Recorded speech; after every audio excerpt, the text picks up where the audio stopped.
tu es Alpha et Oméga. Tu es le commencement et la fin de toutes choses. La Bible dit, Seigneur, tu es le premier et le dernier. Seigneur, nous te disons merci. Nous te disons merci pour l'amour renouvelé. Beaucoup de gens, Père, beaucoup de gens avaient souhaité voir ce jour. Mais malheureusement, ils n'ont pas eu la même grâce que nous. Il y a plusieurs personnes, Seigneur, qui sont sorties ce matin. Mais aujourd'hui, à l'heure où nous parlons, ces gens-là sont à la morgue. Beaucoup sont sortis ce matin sans défaut. Mais ils sont rentrés chez eux avec un membre en moins, un œil en moins. Ils sont allés à l'hôpital, Seigneur, parce que les choses ne sont pas passées comme prévu.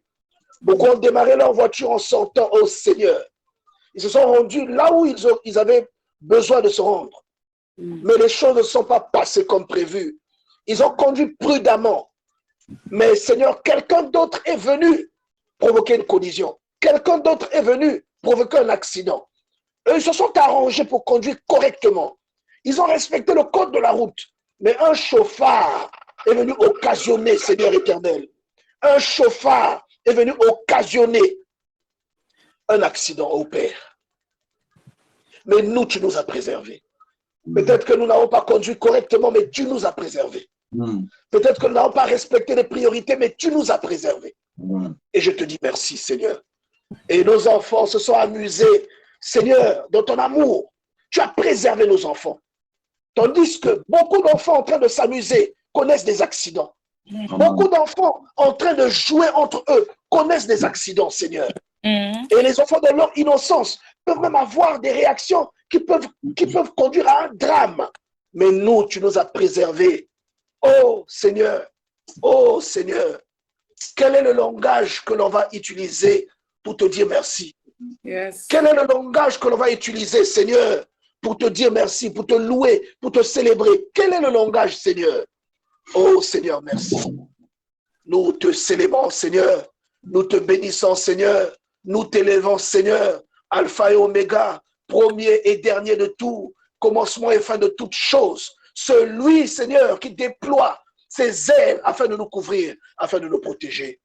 Nous te rendons grâce. Au nom de Jésus, nous te soumettons ce moment merveilleux, Seigneur, de partage, afin que quelqu'un soit fortifié, afin que quelqu'un soit nourri. Seigneur, nous te soumettons ce moment. Nous te bénissons et te rendons grâce. Dans le nom puissant de Jésus-Christ, nous avons ainsi prié. Amen. Amen. Encore une fois, shalom, shalom à tous. Que Dieu vous bénisse dans vos maisons. Je prie que ce que nous allons faire ici, que le feu qui sortira de ce que nous allons faire aille aussi dans vos maisons respectives et que les personnes qui vous entourent soient impactées. Excusez-moi, soient impactées par le même feu, que les personnes qui vous entourent soient connectées, même quand elles ne sont pas en train de participer activement. Mais le fait qu'elles soient dans la même maison que vous, que ces gens-là soient impactés au nom de Jésus-Christ par ce que Dieu va déposer en nous. Parce que la Bible déclare qu'il est agréable pour des frères de demeurer ensemble. C'est ce que la Bible dit. Excusez-moi. C'est ce que la Bible déclare, bien aimé dans le Seigneur, dans le livre des psaumes, qu'il est agréable pour des frères de demeurer ensemble. Et ce que nous sommes en train de faire là en ce moment est une source de bénédiction. La Bible dit que c'est là que Dieu déverse la bénédiction. C'est là que l'onction de Dieu se répand. Oui, non? C'est ce que la Bible dit. Et la Bible prend comme pour modèle Aaron. La Bible prend comme pour modèle Aaron en disant que Dieu répand. C'est comme l'huile d'onction qui est répandue sur sa tête et qui descend sur sa barbe et sur le bord de ses vêtements. C'est ce que le Seigneur dit. Vous voyez? Et c'est un psaume terrible. C'est le psaume 133. C'est un psaume terrible. Je vous invite à méditer ce psaume. Il est court, il n'a que 3 versets, mais il est terrible. C'est un psaume qui nous montre la profondeur que peut regorger les fellowships que nous faisons là, que peut regorger les partages que nous faisons. Vous voyez, non? La Bible dit, oh Éternel, qu'il est agréable, qu'il est agréable. Lorsque nous lisons ça, nous voyons déjà d'entrée de jeu la personne qui a composé ce psaume, donc David. Et la Bible dit que c'est un psaume de David. Il dit, Oh Éternel, nous voyons déjà que c'est quelqu'un qui connaît Dieu. C'est un adorateur. Je ne sais pas si quelqu'un comprend. Il ne s'approche pas de Dieu comme ça. Il ne s'approche pas de Dieu comme ça. Bien-aimé, s'approcher de Dieu demande beaucoup de choses. Et c'est pourquoi deux fois même nous rencontrons des échecs lorsque nous approchons de Dieu pour venir en prière, pour venir supplier, pour venir demander des choses, pour demander de l'assistance. Et il y a une révérence. Et c'est même ce que le Notre Père nous enseigne. Vous voyez, non? Le Notre Père n'est pas seulement une prière qu'il faut répéter, mais c'est un schéma de prière. Que le Seigneur apprend-nous à prier. Il ne nous a pas appris une récitation, mais il nous a appris le schéma d'une prière. Comment une prière doit être structurée. Donc, d'entrée de jeu, il faut mettre Dieu à sa place. J'aimerais dire à quelqu'un qui prie ou qui veut demander quelque chose à Dieu, lorsque tu t'adresses à Dieu, commence par mettre Dieu à sa place. Et regardez comment Jésus commence. Hein? Il dit, quand vous priez, dites notre Père qui est aux cieux. Est-ce que quelqu'un comprend? Qui est aux cieux? Donc tu commences d'abord par l'élever. Dis, Seigneur, toi tu n'es pas comme moi. Oh, alléluia. Tu n'es pas comme moi. Toi tu es élevé. Moi je suis un misérable. Toi tu es grand. Et tout ce que je suis dépend de toi. Est-ce que tu vois? Un battement de cils, Seigneur, peut transformer ma vie. Et ma vie est temporaire. Elle va passer comme ce que tu déclares dans le psaume 90. Comme a déclaré ton serviteur Moïse, l'homme de Dieu, dans le psaume 90. Ma vie est comme un souffle qui passe. Elle fleurit, la fleur fleurit le matin, le soir, elle sèche et on la coupe. Tu dis, notre Père, qui est aux cieux? Qui est aux cieux? C'est une façon d'élever Dieu, de dire, tu n'es pas comme moi. De dire, je suis un misérable. Je suis petit devant toi. Est-ce que je peux même t'adresser la parole? Tu dis à Dieu, est-ce que je peux même te regarder? Est-ce que je peux même... Je comprends même pourquoi les Juifs, chez eux, ils ne prononcent jamais le nom de Dieu. Je comprends parce qu'il faut tellement de révérence, parce que tu es tout puissant. Oui, il dit, notre Père qui est aux cieux, que ton nom soit sanctifié. Donc tu rends d'abord, c'est-à-dire tu positionnes d'abord Dieu et tu lui rends les hommages qui lui sont dus. Est-ce que vous voyez? Tu lui rends les hommages. Tu le mets là où il est. Et j'étais en train de dire la semaine passée, dans un enseignement, que adorer, ce n'est pas que chanter.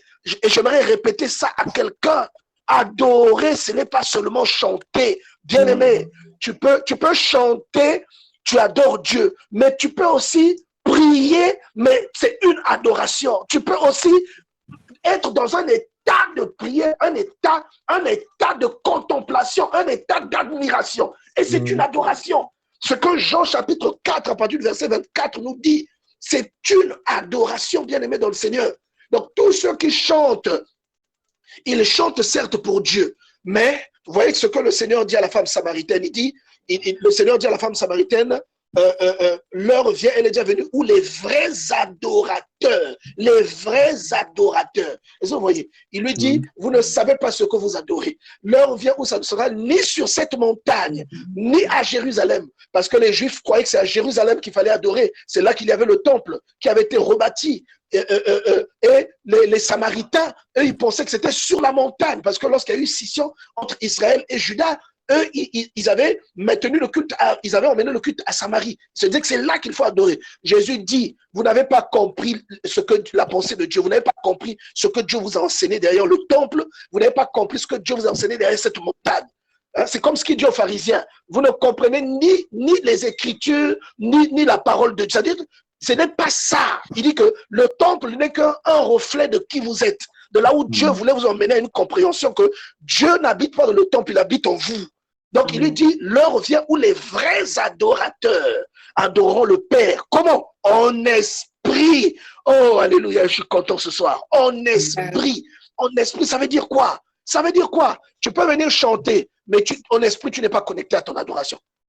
Tu es rempli de soucis. Tu peux venir chanter pour Dieu et une chanson merveilleuse. Nabamo na yo yesue, namo na yo. Un beau cantique, mais tu n'es pas connecté.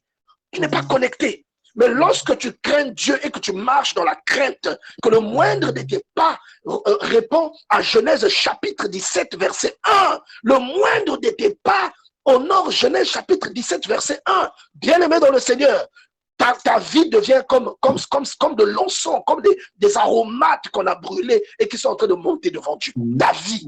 Et lorsque tu te prosternes, Dieu agrée ta prière. Et tu deviens pas seulement un prieur, mais un adorateur. Parce que l'adorateur, il est adorateur d'abord dans sa conduite.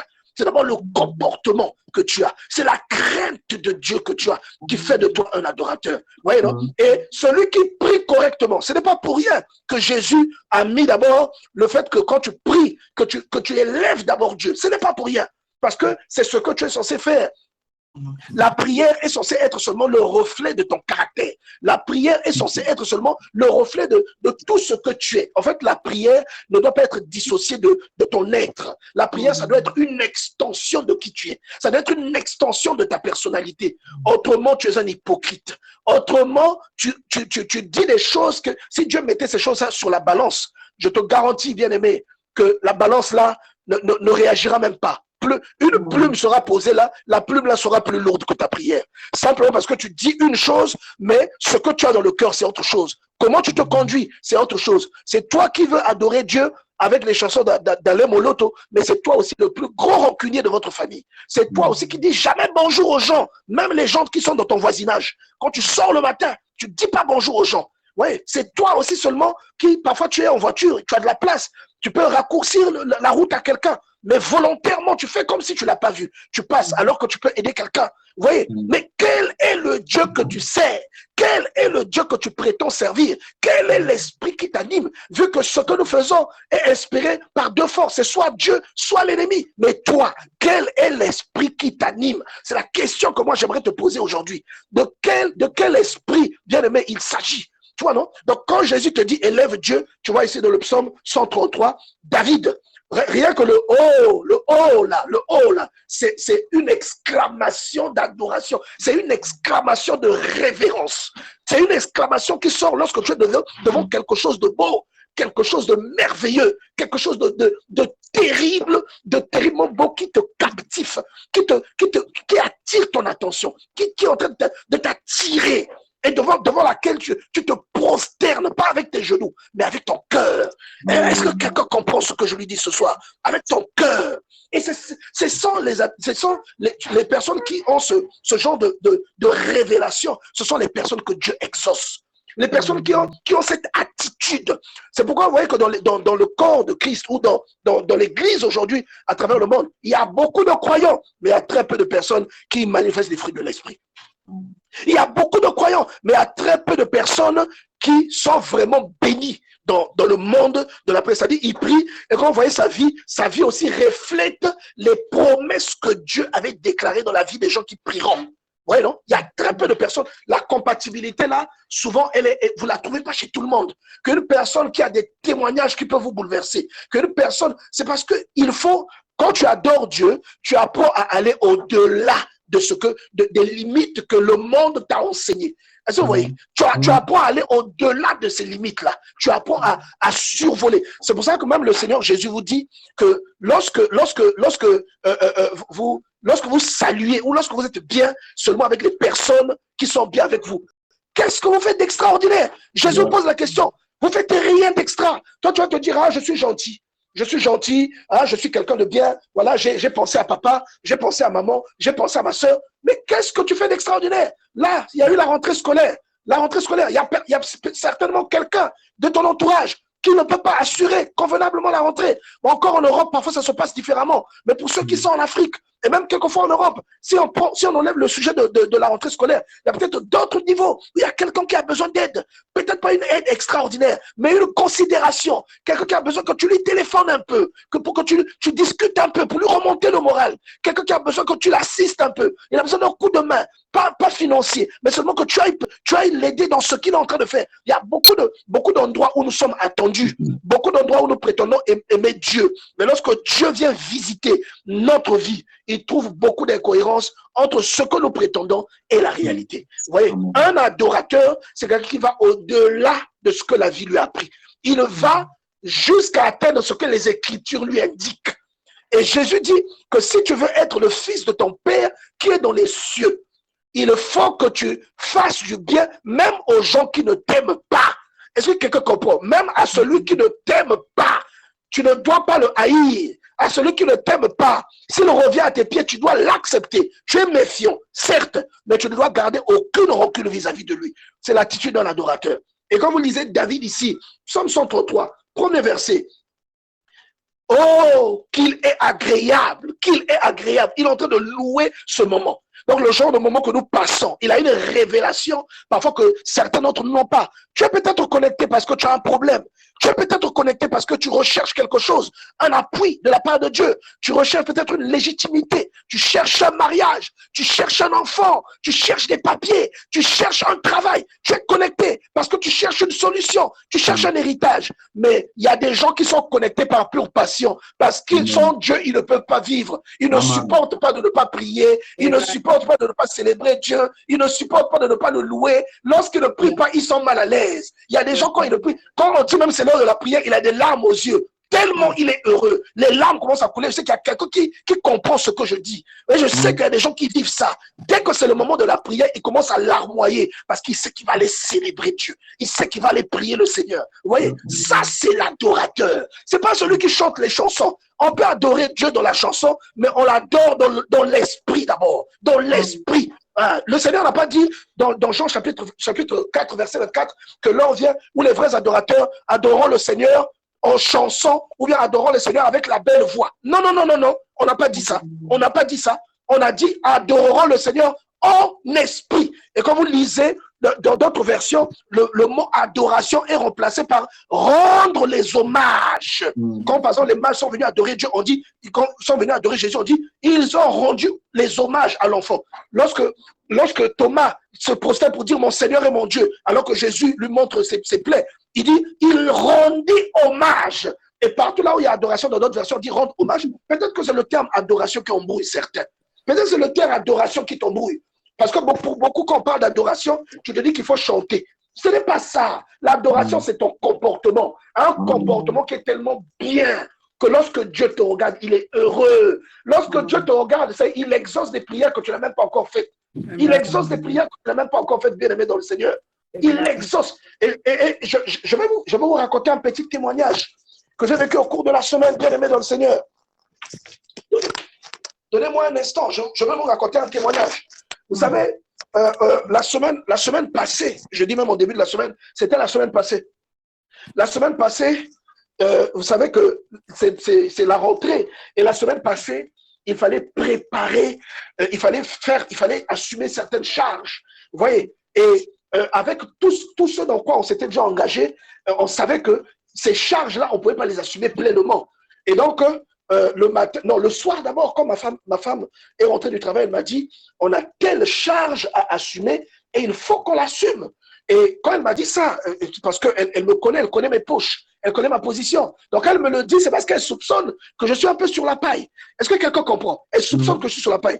Et ce soir, cette nuit-là, j'avais posté un extrait de prédication sur mon statut, un extrait de prédication que j'avais fait justement sur l'adoration.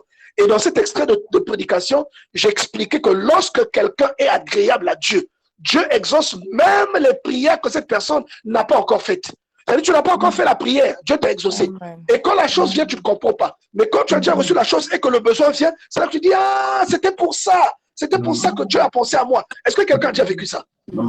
Yes. Vous comprenez, non? Voilà. C'est-à-dire que tu vis d'abord la chose, tu te dis, ah, mais après, quand la chose arrive, tu dis, ah, tu dis oui. C'était à cause de ça que le Seigneur m'a fait vivre ça. C'est-à-dire, il a dévancé ton besoin. Je lui ai juste demandé, est-ce que tu as écouté la prédication, les extraits que j'ai postés sur mon statut? Une prédication que j'ai faite sur l'adoration, sur tel état d'esprit. Est-ce que tu as écouté? Elle m'a dit, moi, je suis en train de te parler de tel problème. Toi, tu me demandes si j'ai écouté. Elle ne comprenait pas ce que je voulais dire. Le lendemain matin, en partant au travail, elle m'a dit la même chose. Elle dit, il y a tel besoin que nous devons assumer aujourd'hui. Aujourd'hui, là, on doit assumer ça. Ça veut dire que d'ici ce soir, on doit assumer. Moi, j'ai rigolé. Je lui ai reposé la même question. Est-ce que tu as écouté l'extrait de prédication? Et justement, l'extrait de prédication commençait par là que quand quelqu'un est tellement agréable à Dieu, Dieu précède. Est-ce que vous comprenez? Et le problème qu'elle me posait, je n'avais pas la solution. Quand je lui disais ça, c'était prophétique. Je n'avais aucune solution. Mais je croyais tellement en ce que Dieu m'a mis à cœur que je lui disais, va écouter cette prédication, cet extrait-là que j'ai mis, tu auras la réponse. Et elle est partie, elle était vexée. Bien aimée, elle était vexée, vous connaissez les femmes. Elle était vexée. Et lorsqu'elle est partie, bien aimée dans le Seigneur, il y a quelqu'un, donc pendant ma journée, et moi, pendant la nuit, le Seigneur m'avait montré quelque chose, et je me demandais vraiment si cette chose allait, bon, pas que je doutais, mais je me demandais, parce que des fois Dieu parle dans les énigmes, je me posais beaucoup de questions. Et vers 10 heures, quelqu'un m'a appelé, bien aimé dans le Seigneur, de l'Afrique du Sud. Quelqu'un m'a appelé, quelqu'un qui a voulu bénir le Seigneur pour une raison quelconque, qui m'a dit, ah, homme de Dieu, j'ai été béni par telle chose que le Seigneur avait déposée en toi, j'ai été béni. Et comme le Seigneur dit dans Exode chapitre 25, parle aux enfants d'Israël, dis-leur de m'apporter une offrande et vous la recevrez pour moi. Alors moi, je vais glorifier le Seigneur. Je donne à Dieu, mais c'est toi qui la recevras pour Dieu. Est-ce que vous comprenez? Quand je parlais à ma femme, il n'y avait encore rien de tout ça. Et lorsque la personne a dit ça, la personne aussi a fait son transfert. Et lorsque ma femme est revenue le soir, elle m'a proposé le problème. Elle me dit, Théo, moi je te parlais depuis hier. Tu ne m'as pas répondu. J'ai juste sorti la chose, j'ai déposé la chose. J'ai dit, je t'avais demandé si tu avais écouté. Voilà la chose. Et c'est là qu'elle s'est mise à rire. Et c'est là qu'elle allait écouter maintenant ce que je lui demandais d'écouter. Est-ce que quelqu'un comprend? Et c'est là qu'elle a compris que dans la prédication, je disais que les problèmes que tu as ne sont une surprise que pour toi. Ce ne sont pas des surprises pour Dieu. Yes. Dieu n'est jamais surpris par ton problème. La seule personne surprise par le problème, c'est toi. Dieu n'est jamais surpris, bien aimé dans le Seigneur. Retiens bien ça. Et donc, par conséquent, Dieu sait à l'avance ce dont tu as besoin. Voilà pourquoi Philippiens te dit, ne vous inquiétez de rien, mais faites connaître votre besoin par des prières et des supplications. Donc, Dieu connaît, mais il veut entendre ça. Et de fois la prière, elle est inaudible. Romains chapitre 8, bien aimé dans le Seigneur, la prière peut être inaudible. Et dans Romains chapitre 8, l'apôtre Paul nous explique que quelquefois, nous ne savons pas comment il faut demander, mais l'esprit qui sonde les profondeurs, c'est ce que nous voulons. Et l'esprit intercède dans des soupirs inaudibles, des soupirs inexprimables. C'est-à-dire, il est en train de prier, tu n'es même pas au courant de ça. Tu n'es même pas conscient que lui, il a intercédé. Est-ce que quelqu'un comprend? Mais pour arriver à ce niveau, il faut avoir une communion avec Dieu. Il faut expérimenter Jean chapitre 4, verset 24. Il faut expérimenter ça. À partir du verset 21, il faut expérimenter, avoir la révélation que quand tu vas à l'église, tu ne vas pas à l'église pour faire plaisir à Dieu. La vraie église, c'est toi. Tu ne vas pas au temple pour faire plaisir à Dieu. Le vrai temple, c'est toi. Quand tu vas balayer l'église, c'est juste une petite leçon à une échelle large que Dieu te montre de ce que tu dois faire de ton propre corps, de ta propre vie. Balayer l'église équivaut à balayer ton corps parce que 1 Corinthiens chapitre 3, verset 16, si ma mémoire est bonne, dit que vous êtes le temple du Saint-Esprit. Vous voyez, non? Vous êtes le temple du Saint-Esprit. Attendez. Je n'ai pas envie de dire une bêtise. Est-ce que ce n'est pas un Romain qui dit ça ou c'est un Corinthien? Je suis tellement emporté que je dis peut-être une bêtise. Je vais vous dire ça, je vais vous confirmer ça tout à l'heure. C'est Romain, je crois, qui dit ça. Romain chapitre 3, je crois qu'il dit ça, verset 16. C'est un Corinthien qui dit ça? Oui, c'est un Corinthien alors. 19. Voilà, exactement. 1 Corinthien combien? 6, verset 19. Non. Il y a, je crois, 1 Corinthiens 6, 19. 1 Corinthiens 6, 19. 1 Corinthiens 6, 19. Non, en dehors de 1 Corinthiens 6, 19, en dehors de 1 Corinthiens 6, 19, il y a aussi 1 Corinthiens chapitre 3, verset 16 qui dit ça. Oui. 1 Corinthiens chapitre 3, verset 16. Oui. Voilà pourquoi j'ai dit Romains chapitre 3, mais c'est 1 Corinthiens chapitre 3, verset 16. Donc, c'est cela. Donc, en fait, Dieu, bien aimé, Dieu est en train de te montrer que tout ce que tu fais à l'église, en réalité, l'église, là, c'est toi. En réalité, l'église, c'est toi. Donc, comment tu vas nettoyer? Comment vous allez louer dans l'église? Tu dois louer à l'intérieur de toi. C'est-à-dire cette atmosphère d'adoration que vous créez à l'église, cette atmosphère de prière que vous créez à l'église, vous devez la créer à l'intérieur de vous. Donc, Dieu veut que tu aies d'abord cette révélation-là, de comprendre qu'on n'adore pas Dieu sur la montagne, on n'adore pas Dieu dans le temple, que Dieu, c'est un pédagogue. Au départ, il t'a illustré, il t'a emmené sur le mont Horeb, ou sur le mont Sinaï, d'abord, ensuite sur le mont Horeb, ensuite sur le mont Carmel, c'était pour te montrer que quelqu'un pour aller à l'encontre de Dieu, il doit s'élever. Et parce que la montagne, c'est une ascension. Donc, tu dois entrer dans un programme de prière qui t'élève au-dessus de la condition dans laquelle tu es. Est-ce que quelqu'un me saisit? Tu t'élèves au-dessus de cette condition-là dans laquelle tu es pour pouvoir rencontrer le Seigneur. Et ensuite, quand tu vas rencontrer le Seigneur, il t'emmène maintenant dans une autre révélation. Moïse a une révélation, oui, où Dieu lui dit, bâtis maintenant un tabernacle. Tu ne sais pas en toi. Bien aimé, beaucoup de gens n'avaient pas compris que le tabernacle, c'est seulement toi. C'est seulement toi. Il dit, tu sépares le tabernacle en toi. Tout comme toi, tu es trinitaire. Tu as une âme, tu as un corps et tu as un esprit. Le tabernacle avait les parvis extérieurs, le lieu saint et le lieu très saint, qui est le symbole de l'esprit, dans lequel Dieu agit. Est-ce que vous comprenez? Et il te dit, dans le tabernacle, tu crées maintenant une arche. L'arche aussi, ce n'est autre qu'une analogie de ce que l'être humain est. L'arche en bois d'acacia, donc l'éphémérité de l'homme, mais recouvert d'or, la divinité de l'or. Et avec les cartes du témoignage, la parole de Dieu ou la présence de Dieu de 1 Corinthiens chapitre 3 verset 16. Donc c'est-à-dire la maison, c'est comme si c'est là que Dieu vit. Hein, c'est là que Dieu vit. Et on prend encore cette arche, on met dans le tabernacle. Donc il est en train de t'enseigner que toutes ces choses-là, c'est seulement toi.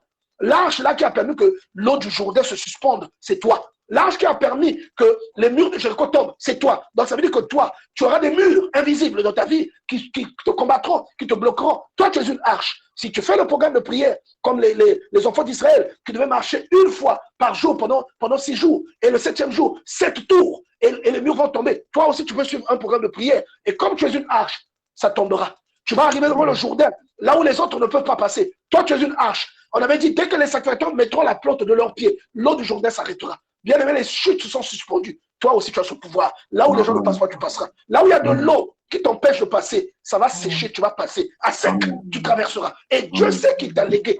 Voilà pourquoi quand tu pleures, deux fois, quand Dieu t'aurait dit, regardez-moi, c'est ignorant. Parce que lui, il sait qu'il t'a tout donné. Il t'a tout donné. Psaume 82, il t'a dit tu es un Dieu. Il dit tu es un Dieu. Tu n'es peut-être pas un Dieu qu'on adore, je vous ai dit ça la dernière fois, mais tu es un Dieu de par ton essence. Tu es un Dieu de par ton potentiel. Tu es un Dieu de par tes qualités. Tu es un Dieu de par ton pouvoir, de par ton appartenance à Dieu, de par le fait que tu ressembles à Dieu. Est-ce que quelqu'un comprend? Genèse chapitre 1, verset 26. Tu ressembles à Dieu. Il t'a fait à son image, selon sa ressemblance. J'aimerais que quelqu'un comprenne ça, bien aimé dans le Seigneur. Donc, celui qui a cette révélation-là, c'est celui qui a une sorte de connexion avec Dieu. Et cette connexion implique l'adoration. Et l'adoration, ce n'est pas la chanson.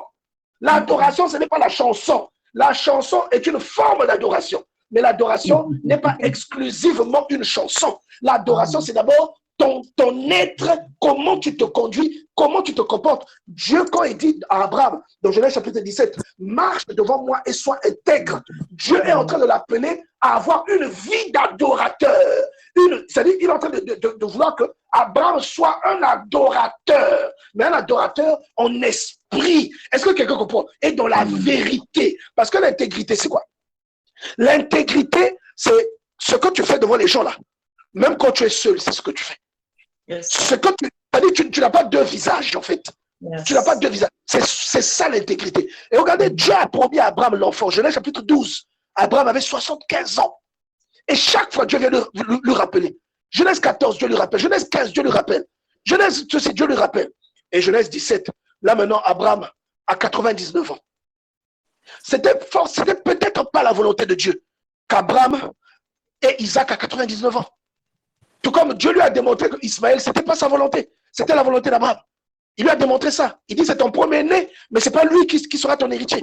Ton héritier, c'est l'enfant de la promesse. C'est Isaac. Celui qui naîtra de Sarah. Est-ce que quelqu'un comprend? Et Dieu, quand il répète, et quand il arrive à Genèse chapitre, Dieu ne peut te demander d'appliquer que ce qui manque à ta vie. Qui que tu sois. Abraham était qui il était, mais si Dieu vient lui dire dans Genèse chapitre 17, marche devant ma face et sois intègre. Si Dieu le lui dit, ça veut dire que ça manquait dans sa vie. Il était un prieur, il était l'ami de Dieu, mais il manquait encore quelque chose. C'est ce que Dieu vient lui dire. Marche devant moi, ça veut dire que crée-moi. Et sois intègre, ça veut dire sois juste. Pourquoi Dieu te demande ça? C'est pour que ta vie lui soit agréable. Quand il te regarde, tu deviens comme un bonbon. Il te regarde, tu deviens comme un cake, comme un gâteau. Est-ce que quelqu'un comprend? C'est-à-dire que tu deviens beau, tu deviens un chef-d'œuvre. Tu regardes, tu deviens comme la Côte d'Azur. Il prend plaisir en toi. Et moi, j'ai vu Dieu prendre plaisir en une personne. Et cette personne, c'est le plus grand adorateur que certainement que la terre ait porté. Parce que la Bible rend témoignage et il nous a laissé un héritage. Cette personne, c'est David. Est-ce que vous voyez? Cette personne, c'est celle qui a composé les 90 psaumes des 150 psaumes que nous avons dans la Bible. Cette personne a composé des chants extraordinaires. Et Dieu lui rend témoignage de le psaume d'Asaph, le psaume 89.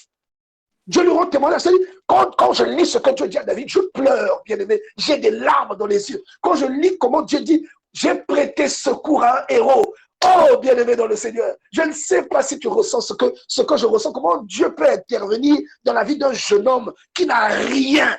Un jeune homme qui n'a rien. Pourquoi? Parce qu'il a un cœur d'adorateur. Pourquoi? Parce qu'il compose des chansons. Pendant que les gens s'intéressent à d'autres choses, lui c'est un adolescent, mais il compose des chansons. Remarquez, avant même qu'il n'aille affronter Goliath, on parle de David à Saül à cause de son don. On dit qu'il sait jouer et c'est un bon musicien à cause de son don. Et il chante. Et regardez même le don qu'il a permet même d'exorciser. C'est-à-dire son chant a un pouvoir exorciste. Saül était possédé. Mais quand David chantait, l'esprit l'a s'éloigné. Est-ce que quelqu'un comprend le degré de sanctification des chansons de David? Est-ce que quelqu'un comprend le degré d'onction qui ressortait des chansons de David? Maintenant, imaginez-vous, il n'avait pas encore combattu Goliath. Et quand il va combattre Goliath, Saül lui dit, tu n'es qu'un enfant. Donc ça veut dire que c'était un petit. Alors, un petit qui avait un tel niveau d'adoration, un tel niveau d'investissement, quand il chantait, les démons fuient. Bien aimé. Quelquefois, toi-même dans ta maison, quand tu chantes Alléluia, Hosanna, le démon est là à côté de toi avec son cure-dent. Il est là avec son verre, en train de siroter son verre, cure-dent dans la bouche, en train de te regarder la tonne que tu finis de chanter. Après, quand tu vas dormir, il vient te faire les rêves des maris de nuit. C'est pas vrai, il est là, il est en train de patienter calmement. Calmement, il patiente. Que tu finisses de chanter, bon, moi, j'ai pas le temps, hein, finis de chanter. Dès que tu vas te coucher, moi, je fais mes bords, après, je m'en vais. Mais je vous dis la vérité. Mais regardez le degré d'onction dégagé par le don de David, le don de chant de David. La Bible dit quand il chantait, l'esprit se retirait de Saül. Est-ce que quelqu'un comprend le degré que ce petit-là avait? Est-ce que quelqu'un maintenant comprend pourquoi Dieu l'aimait? Est-ce que quelqu'un comprend? C'est son secret, ce n'était pas seulement sa voix, mais il était tout entier consacré. Il était tout entier dédié à Dieu. Est-ce que vous croyez que s'il va te chanter une chanson de Pépé Calé, ça va chasser un démon? C'est ce que vous croyez? Il va te chanter du Lady Gaga, ça va chasser un démon. Ça veut dire que ce qu'il chantait était sanctifié. Le message que véhiculaient ces chansons étaient des messages d'intercession, des messages d'adoration, des messages de sanctification. Est-ce que quelqu'un comprend? Et quand vous lisez le psaume 89, vous allez comprendre pourquoi alors Dieu aime ce petit garçon-là. Il avait une révélation, bien aimé. Et la plupart des chrétiens, quand vous êtes devant un problème, vous pleurez. Vous êtes devant un problème, vous blâmez Dieu. Moi, j'aimerais que quelqu'un atteigne un peu ce problème-là. Quelqu'un atteigne un peu ce niveau-là où quand le problème est là, tu ris. Quand le problème est là, tu ris. Bien aimé dans le Seigneur. Un problème, tu annonces un problème, tu ris. Tu dis, tu es un menteur. Tu es un menteur. Oui. Toute l'armée d'Israël ils avaient l'arche de l'alliance avec eux, mais ils n'avaient pas la révélation de l'arche de l'alliance. David avait déjà cette révélation. Et ils sont maintenus en échec pendant 40 jours.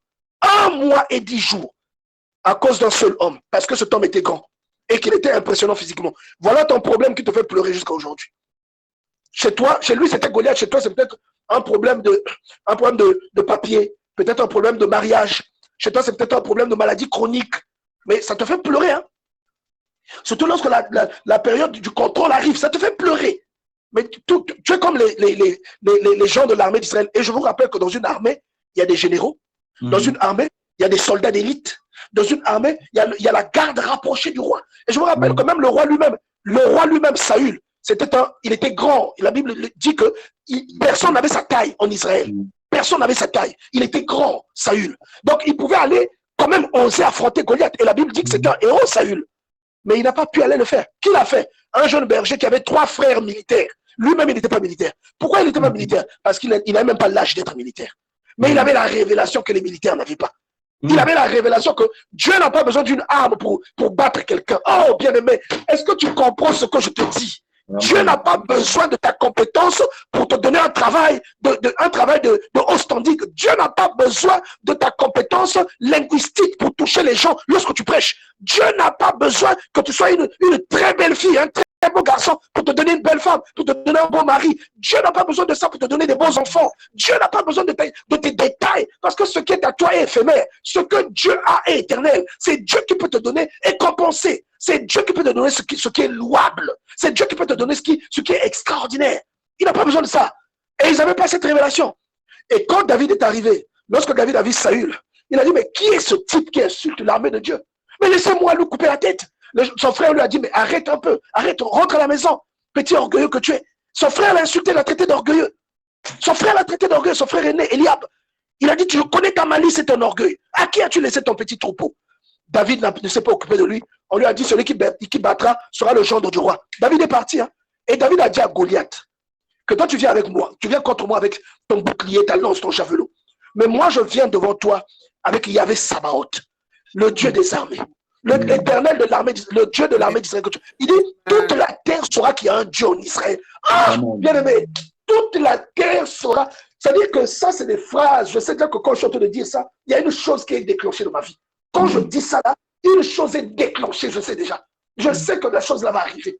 Amen. Toute la terre saura qu'il y a un Dieu en Israël. Il a dit ça. Un jeune homme a dit ça à un guerrier de près de 3 mètres. Un guerrier de près de 3 mètres. Impressionnant. Et il n'a pas eu peur de mourir. Pourquoi? Parce que son appui, c'est l'Éternel. Pourquoi? Parce que c'est un adorateur. Et quelle est la conséquence d'être un adorateur? La conséquence, c'est la révélation.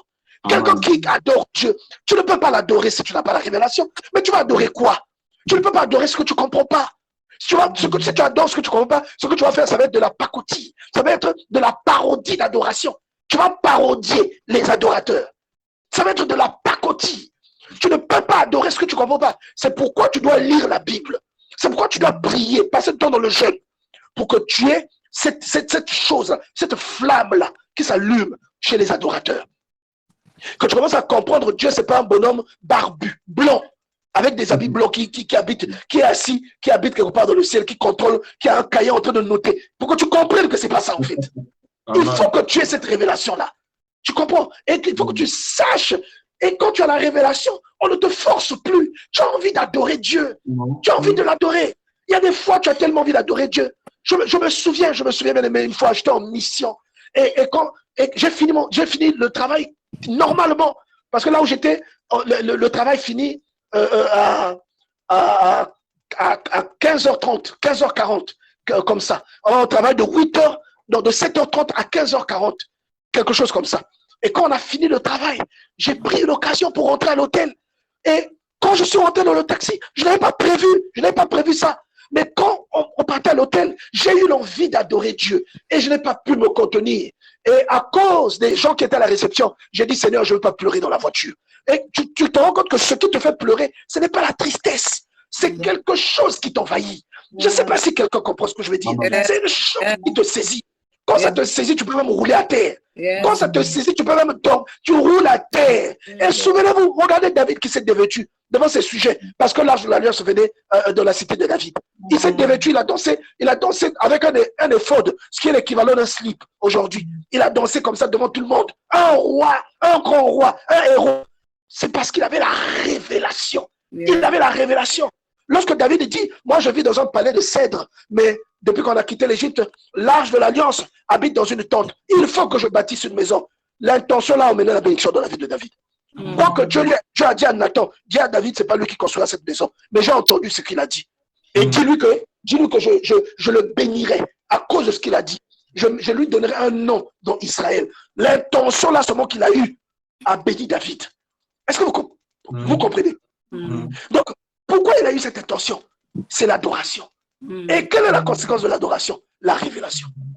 Quand tu as tu ne peux pas adorer ce que tu ne comprends pas. Tu ne peux pas adorer ce que tu ne connais pas. Et c'est la leçon que Jésus fait à la femme samaritaine. Donc quand tu vois quelqu'un adorer et pleurer, ce n'est pas la mélodie qui le fait pleurer, c'est l'émotion qu'il a vis-à-vis de son Dieu. Il pleure la bonté, la grandeur. Quand il imagine la grandeur de son Dieu, il pleure. Ah Seigneur, il te dit même, qu'est-ce que je fais sur terre? Il se pose même cette question. Qu'est-ce que je fais ici? Qu'est-ce que je fais ici? Permets-moi de venir t'adorer là-bas. Il brille, il adore parce qu'il a compris ce que c'est. Quand vous voyez Paul dans son épître aux Philippiens dire qu'il est pressé des deux côtés. Il aimerait bien continuer à rester avec les autres à cause de l'évangile. Mais mourir est un gain pour lui. C'est beaucoup plus important pour lui qu'il meure. Pourquoi? Parce qu'il ira auprès du Seigneur. Alléluia. Et ça me fait penser aux chrétiens qui ont peur de la mort. Et je me pose la question, pourquoi tu pries? Mais tu pries pourquoi? Quelle est la finalité?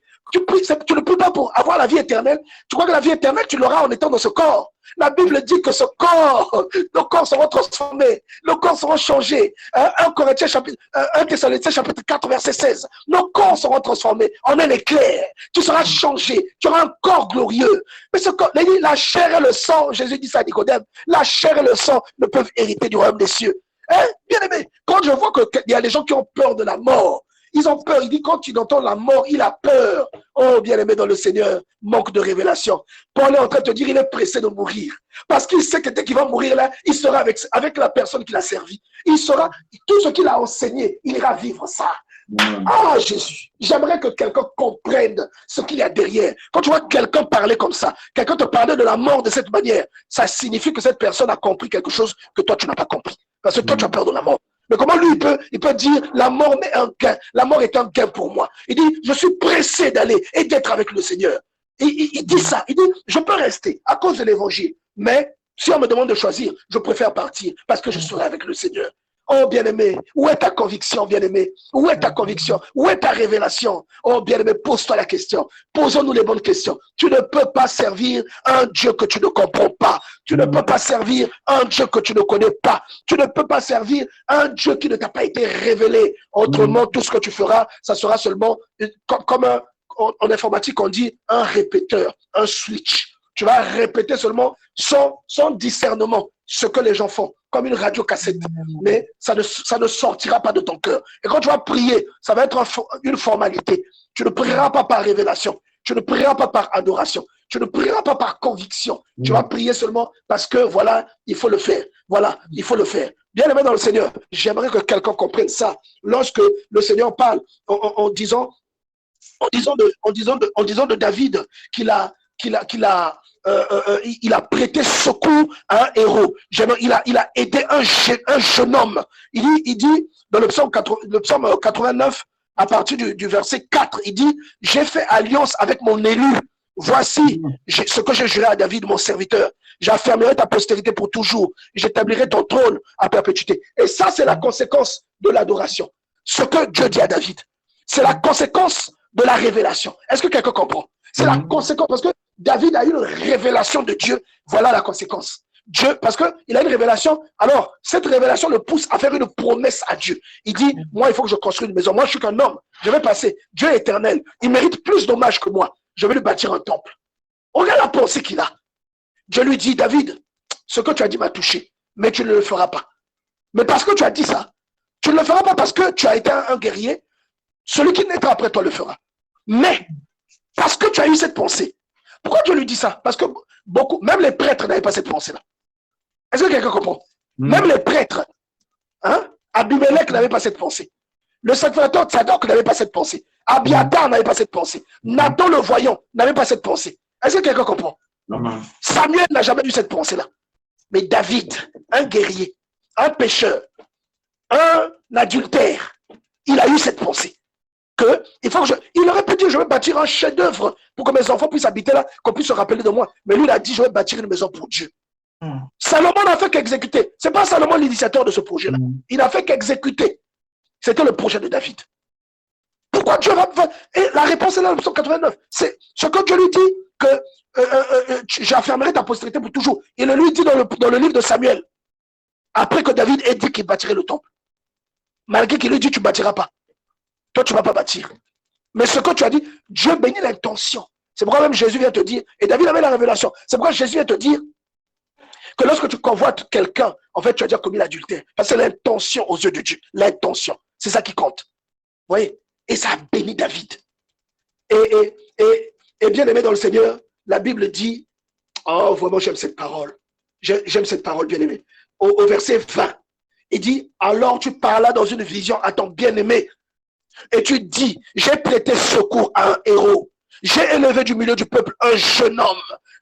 Oh, bien-aimé, j'ai trouvé David, mon serviteur. Je l'ai oint de mon huile sainte. ma main le soutiendra. Mais pourquoi Dieu dit de telles choses sur un être humain? Pourquoi? Pourquoi il dit ça sur un être humain? Pourquoi? Parce que c'est un adorateur. Parce que c'est un adorateur. C'est cet être humain qui a composé le psaume 133. Alléluia. C'est cet être humain qui a composé le psaume 131.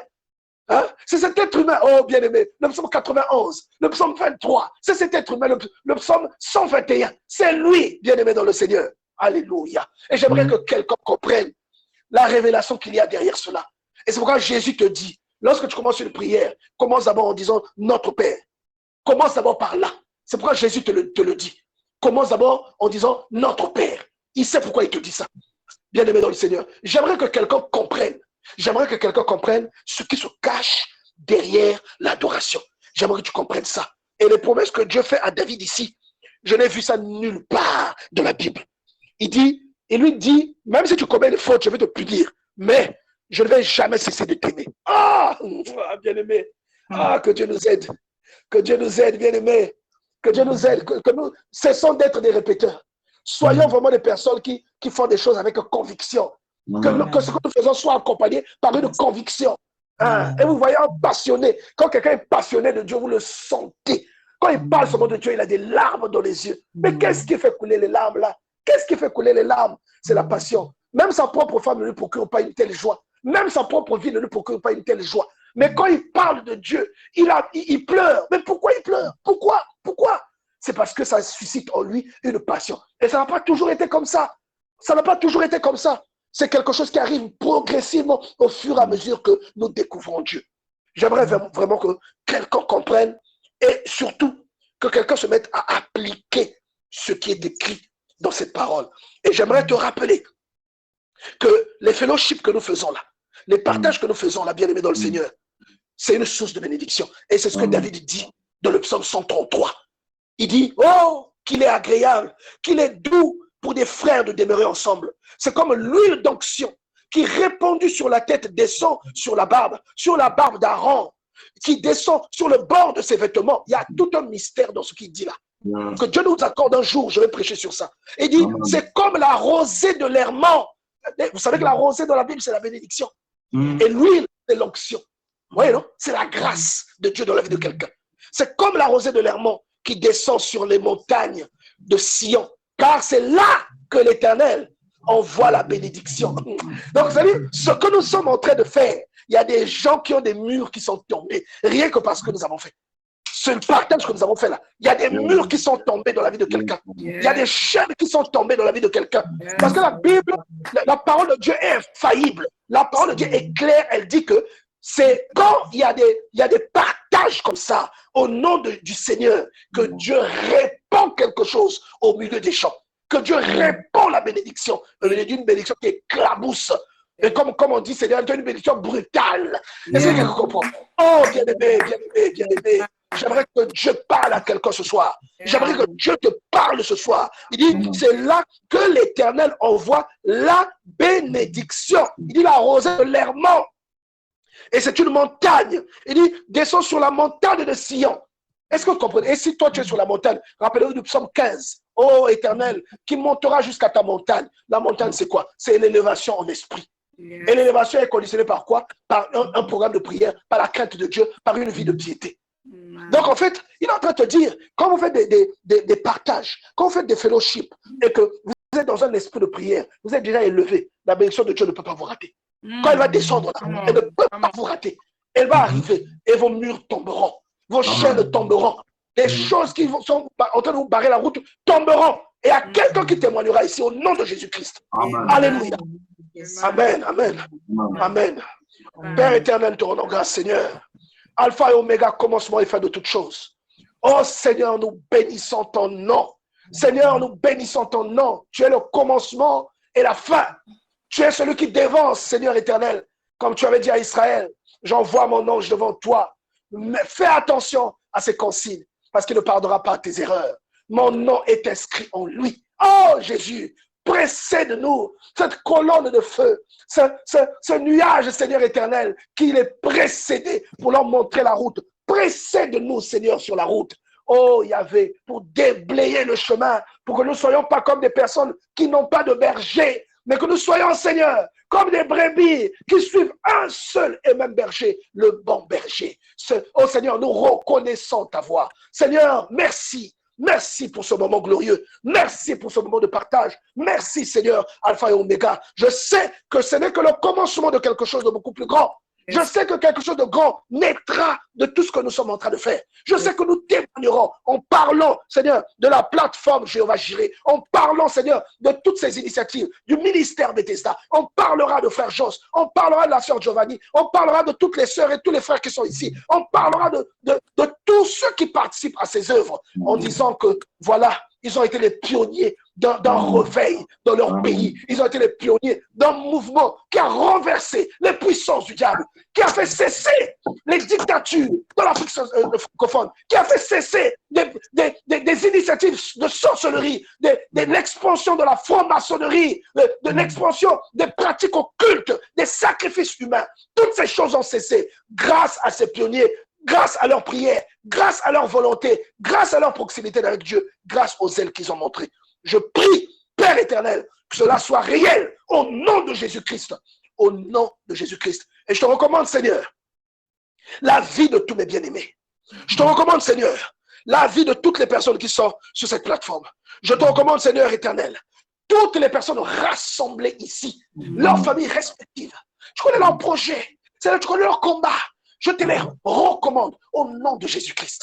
Au nom de Jésus-Christ. Je te les recommande au nom de Jésus-Christ. Seigneur, souviens-toi de chacun d'eux. Et je prie pour qu'un témoignage sorte au nom de Jésus-Christ. Au nom de Jésus-Christ. Amen. Amen. On va acclamer pour le Seigneur. On acclame pour le Seigneur. Alléluia. Alléluia. Gloire, gloire, gloire, gloire, gloire. Béni soit ton nom, Jésus. Amen. Oh, merci Jésus. Merci. Wow. Gloire à Jésus. Gloire à Dieu. Amen. Gloire à Jésus. Combien Dieu est bon, Dieu est fidèle. Merci infiniment, Père, pour surtout la disponibilité. J'aimerais une demande de prière. Quand vous êtes en train de prier, l'Esprit me pousse que vous puissiez prier pour moi. En tout cas, j'aimerais avoir la grâce de cette passion que vous avez. Pour prier ce soir, c'est que vous puissiez prier pour moi. Cette passion que vous avez des Écritures, que j'ai cette passion par la grâce de Dieu. Amen. Je prierai pour ça. En dehors même d'aujourd'hui, nous allons prier, mais de manière régulière, je prierai pour ça par la grâce de Dieu. Seigneur éternel, Seigneur, tu sais que ce que nous sommes en train de faire, comme je l'ai dit au début, les personnes étonnées, c'est nous. Même les paroles que nous sortons, le psaume 139 déclare, la parole n'est pas encore sur ma bouche, que déjà tu la connais entièrement. Oh, éternel. Ce que le frère Jos a dit, ce n'est pas une surprise pour toi. Tu le sais depuis le début. Tu le savais, Seigneur. Tu connaissais cette requête. Et tu sais aussi où tu le conduis. Parce que le même psaume 139 dit, tous les jours de ma vie étaient inscrits dans ton livre avant qu'aucun d'eux n'existât. Oh, Seigneur, alléluia. Seigneur, souviens-toi, Seigneur, du frère Jos. Et je prie constamment, Seigneur, pour son zèle. Je prie constamment, Seigneur éternel, pour son zèle, pour ce qu'il est en train d'entreprendre. Je prie, Seigneur, pour que tu te rappelles de lui. Je prie, Seigneur, pour que tu investisses au-delà des attentes. Seigneur, surprends-le, au-delà même de ce que tu lui montres, Seigneur, en songe. Surprends-le, Seigneur éternel, parce que ton témoignage est déjà en lui. Seigneur, je prie pour que tu l'élèves au-dessus de ses ennemis. Parce que, Seigneur, la chose principale dont il a besoin, c'est la présence de Dieu dans sa vie. Et le reste, Seigneur éternel, viendra tout seul. Seigneur, une fois que la présence est là, il deviendra comme un aimant. Ce dont il aura besoin, il l'attirera à lui. Au nom de Jésus-Christ, je prie pour son foyer, Père. Seigneur, il est rare ces derniers temps de voir des jeunes s'adonner à ce genre d'activité. Beaucoup sont corrompus, Seigneur. Nous prions aussi pour ces jeunes-là, afin que tu touches leur cœur et qu'ils reviennent à toi. Nous prions, Seigneur, non pas pour qu'ils soient condamnés, mais pour qu'ils soient touchés, qu'ils soient bénis, qu'ils soient convaincus, Seigneur, du péché et qu'ils se répandent et qu'ils connaissent une nouvelle naissance, Seigneur. et que nous ayons de plus en plus de jeunes connectés à ce type de plateforme. Au nom de Jésus-Christ. Seigneur, rappelle-toi de toutes les personnes, non pas seulement du frère Joss, mais de toutes les personnes qui sont ici. Donne-leur la passion. Seigneur, la vie de prière sans la lecture, la méditation de la parole de Dieu est comme un véhicule de luxe sans carburant. Le véhicule sera une décoration. Le véhicule ne nous dépannera pas. Quand on aura un cas de maladie, on ne pourra pas arriver rapidement là où on va, simplement parce qu'il n'y a pas de carburant. C'est comme quelqu'un qui dit qu'il prie, mais qui ne lit pas la Bible. Il lira la Bible, il va prier sur quelle base? Il va déclencher le miracle sur quelle base? Seigneur, il n'a pas la révélation que tu as déposée dans le livre. Ça, il ne lit pas ces choses. Comment est-ce qu'il aura ce support, Seigneur? Je prie pour que tu donnes la passion, non seulement au frère Joss, mais à tous ceux qui sont ici en ce moment et à toutes les personnes connectées à travers le monde, en esprit, Seigneur, en sourdine. Transmets, Seigneur, transmets cette passion en eux. Au nom puissant de Jésus-Christ, nous avons ainsi prié. Amen. Amen. Amen. Amen. Amen. Amen. Merci beaucoup, pasteur. Merci infiniment. Et je crois de tout mon cœur que le Seigneur a accompli les paroles de Clémence. Pasteur, puis-je rapidement quelque chose à dire par rapport à une question? Je dis amen, amen. Merci beaucoup, pasteur Théo, vraiment. Les messages étaient trop profonds. Merci beaucoup. Que Dieu vous bénisse, pasteur. Ah, que Dieu vous bénisse aussi, ma soeur. Gloire à Dieu. Amen. Gloire à Dieu. La sœur divine, tu as quelque chose à dire, la sœur divine? Une question, quelque chose à dire rapidement, la sœur divine? Bonsoir, bonsoir. Non, je n'ai rien à dire, sinon que dire merci à Dieu et merci à son serviteur qui nous a bénis ce soir. Amen. Amen. Amen. La sœur Destina?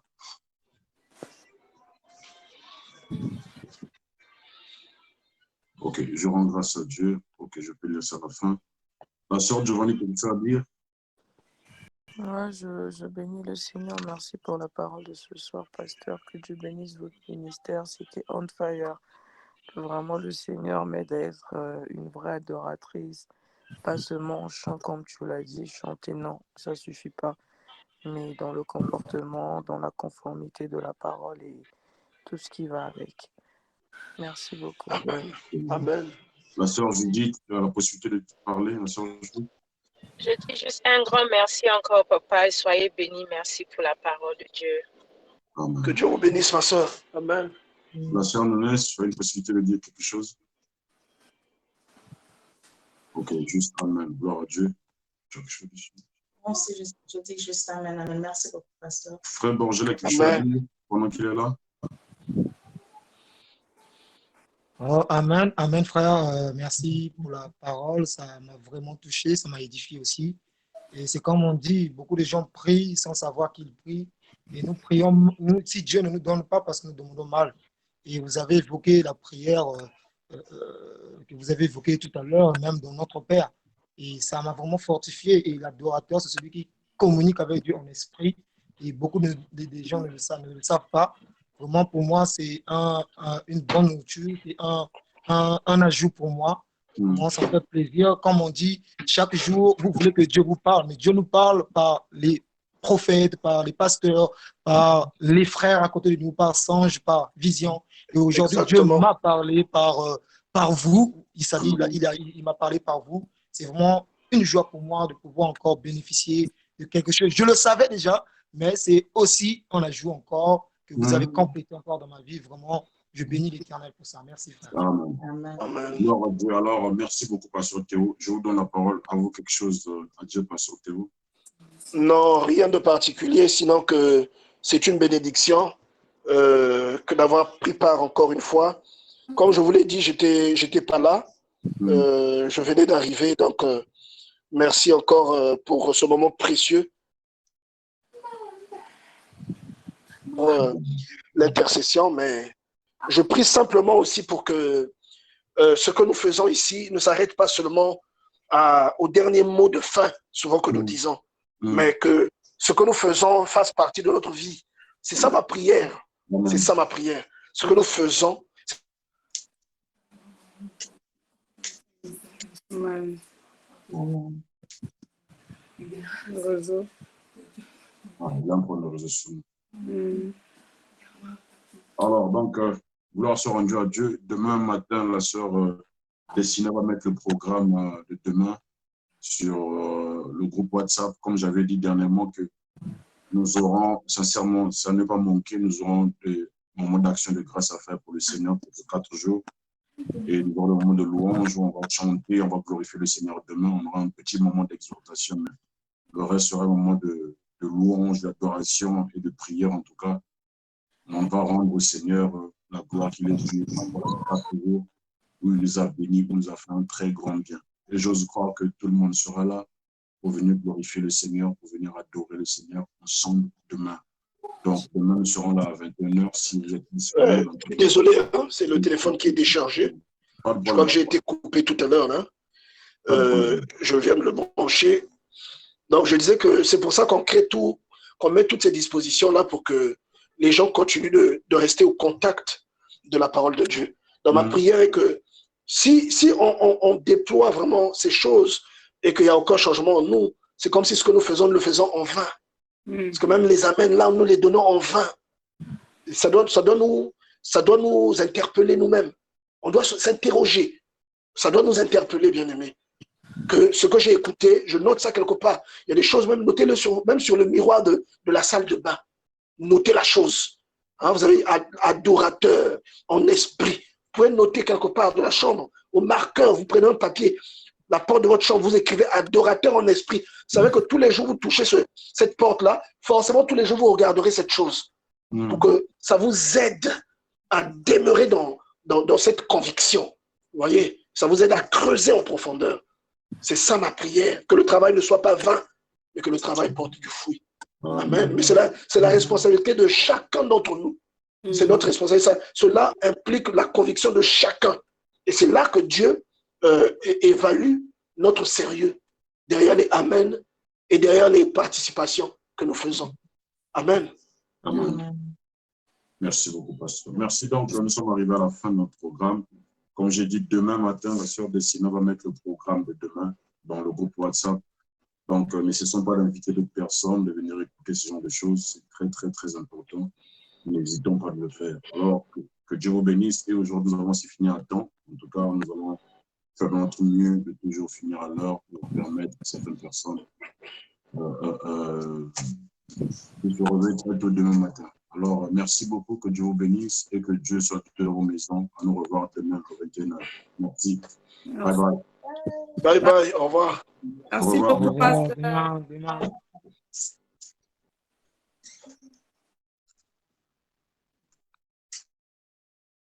Oh, prends mon âme pour le Seigneur.